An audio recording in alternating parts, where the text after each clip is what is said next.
వైజ్గా అంటే ఇప్పుడు దెయ్యం భూతం లేకపోతే రాత్రి ఇలాంటి సినిమాలు చేసి అంటే of course you can see that it's a genre of thriller or suspense. కానీ ఒక కాంట్రాస్టింగ్ టైటిల్ వచ్చినప్పుడు ఒక మామూలుగా మనం వినడానికి ప్లెజెంట్గా అనిపించే ఒక సౌండ్ది దానికి కాంట్రాస్ట్లో తీస్తే ఆటోమేటిక్గా తీసే విధానం కానీ ఆ క్యారెక్టరైజేషన్స్ మోల్డ్ చేసే విధానం ఎవ్రీథింగ్ విల్ చేంజ్. అంటే యాజ్ ఎ డైరెక్టర్ నా మైండ్ సెట్ మారిపోతుంది because of the title. So నేను తీసిన అన్ని థ్రిల్లర్ జానర్స్లోకి ఇది చాలా యూనిక్ అని నా ఫీలింగ్. ఒకటి ప్యాటర్న్ ఆఫ్ షూటింగ్ అవ్వచ్చు. రెండోది ఇప్పుడు సినిమా అనేది కథకి టెక్నిక్కి ఈ రెండింటి మ్యారేజ్ తోటి సినిమా అనేది ఎప్పుడైనా వస్తుంది. స్టోరీ అనేది అఫ్ కోర్స్ ఇంపార్టెంట్, స్టోరీ లేకుండా ఏ సినిమా అనేది కూడా వర్కౌట్ అవ్వదు.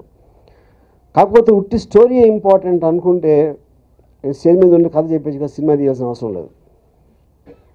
సో సినిమా అనేది మీరు యూజ్ చేసిన ఈ రకరకాల సాధనాలు, కెమెరా అవ్వచ్చు, మ్యూజిక్ అవ్వచ్చు, లేకపోతే సౌండ్ ఎఫెక్ట్స్ అవ్వచ్చు, వేరియస్ ఆస్పెక్ట్స్ ఆఫ్ ఇట్ అన్నీ కలిసి ఒక పర్టికులర్ ఎమోషనల్ ఎక్స్పీరియన్స్ని ఆడియన్స్ ఫీల్ చేయించగలిగితే that is when the whole amalgamation will work. So నాకు ఐస్ క్రీమ్లో ముఖ్యంగా ఒక పర్టికులర్ ఫ్లో క్యామ్ అనేది that rig I think almost ఒక ఆడియన్స్ని ఇప్పుడు any kind of a camera equipment ఎప్పుడైనా కూడా ఇప్పుడు ఫస్ట్ టైం ఒక లెంగ్తీ షాట్లు తీశారు సినిమాలు 1910 ఆ టైంలో. స్మిత్ అని ఆయన ఫస్ట్ టైం ఒక క్లోజప్ కట్ చేశాడు. ఒక క్లాక్ని చూస్తే క్లాక్ క్లోజప్ కట్ అయితే everybody thought audience point of view ఎందుకు అట్లా జంప్ అవుతుందని. తర్వాత గ్రిఫిత్ అనే డైరెక్టర్ ఈ short actors closeup. Actors closeup వచ్చేసరికి సడన్లీ స్టార్స్ అనేవాళ్ళు అక్కడి నుంచి స్టార్ట్ అయ్యారు. అంతకుముందు బ్రాడ్వే యాక్టర్స్ అందరూ they never use to look at film actors చీప్గా చూశారు. ఎప్పుడైతే క్లోజప్ తోటి వాళ్ళు పాపులర్ అవ్వడం మొదలయ్యారో everybody had to jump in to the films. So similarly dissolve అవ్వచ్చు, ట్రాక్ షాట్ అవ్వచ్చు, స్టడీ కేమ్ అవ్వచ్చు, మిడ్ 80s కనిపెట్టింది. సో ఏ ఎక్విప్మెంట్ అయినా ఫైనల్గా దాని పర్పస్ అనేది ఆడియన్స్ ఎమోషన్స్ని it will take them in different direction. So దాంట్లో ఈ ఫ్లో క్యామ్ అనేది ఆల్మోస్ట్ అంటే ఇప్పుడు ఒక ఆడియన్స్ వాళ్ళతో ఆ క్యారెక్టర్స్ తోటి ఆ లొకేషన్లో ఉంటే ఒక్కటి కూడా మిస్ అవ్వకుండా, కట్ చేయకుండా ప్రతి ఎమోషను ఫీల్ అయ్యే ఒక సాధనం అని నా ఫీలింగ్. ఇది యాక్చువల్గా ఐస్ క్రీమ్, ఎందుకంటే ఐస్ క్రీమ్ అనేది సినిమా కథలో చాలా ఇంపార్టెంట్ పార్ట్. అది ఐస్ క్రీమ్ ఏమన్నారు థాట్ ఎప్పుడు వచ్చింది నాకు అసలు అంటే చెప్తాను. నాకు 5 ఏళ్ళ వయసు అప్పుడు ఫస్ట్ టైం కాన్షియస్గా ఐస్ క్రీమ్ తిన్నాను, అప్పుడు వచ్చింది థాట్. బేసిక్ డిఫరెన్స్ ఏంటంటే ఇప్పుడు స్టడీ క్యామ్ అనేది దాని లిమిటేషన్ ఉంటుంది. ఎందుకంటే దాని సైజ్ వలన మ్యాక్సిమం వెనకాల వెళ్ళటం, అది ఇప్పుడు ఈ మెట్ల మీదకి వచ్చేసి కిందకు వచ్చి పిల్లలు దాటేసి అంత because of the smallerness of the size, అదొకటి. రెండోది మీరు చూసుంటారు అసలు చాలా స్మూత్గా వెళ్తుంది, అబ్సల్యూట్గా షేక్ అనేది లేకుండా.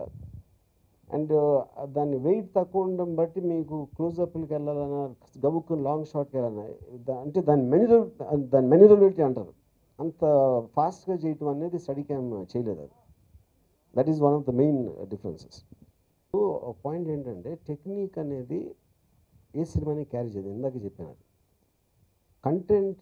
కంటెంట్ అనేది క్యారీ చేస్తుంది సినిమా, టెక్నిక్ అనేది ఎలివేట్ చేస్తుంది.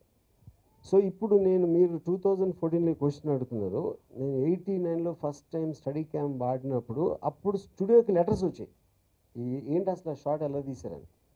వాళ్ళకి ఎక్విప్మెంట్ తెలియపోవచ్చు, టెక్నిక్ తెలియపోవచ్చు, కానీ వాళ్ళ కొత్తదనం అనేది ఫీల్ అవుతారు. Any equipment only does that. ఇప్పుడు నేను ఇప్పుడు భయపెడతారా అంటే భయపెట్టను అని చెప్తాను, మరి అంత అదవను కాదు కదా. పోనీ నేను చాలా భయపెడతానంటే నమ్మడానికి మీరు అదవాలి కాదు కదా. సో అది మాత్రం రిలీజ్ అయిన తర్వాత తెలుస్తుంది. భయపెట్టడానికి చాలా ట్రై చేశాం. there's a French film made something called Silent House. Yeah, the whole film has been shot with whole film. 1.5 hour film has been done in one take, one shot. Yeah, I mean, it's not, the question is not so much really about using lengthy takes. I think there are a lot of applications to it. Because a 1.5 hour film to do in one shot, the kind of film it is, and there'll be so many things involved in that. ఈ కథ కోసం ఈ camera వాడారా అసలు camera That's a superb question. I want to hug you for this. Superb, you know. ఇప్పుడు definitely నాకు ఆ పైత్యం కొంచెం ఉంది మీరు చెప్పిందంటే ఐ విల్ అగ్రీ.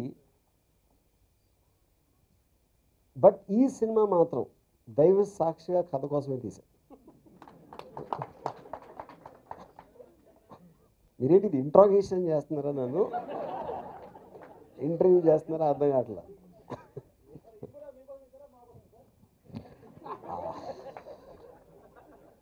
ఇది ఇప్పుడు నేను ఇందాకే చెప్పాను, సినిమా తీయటం అనేది ప్రయత్నం, నచ్చటం అనేది ఆ ఎఫెక్ట్ వచ్చిందా లేదా అనేది రిలీజ్ తర్వాత I can't comment on that. కానీ నాకు డెఫినెట్గా చిన్నప్పటి నుంచి నాకు భయపెట్టడం అంటే ఇష్టం.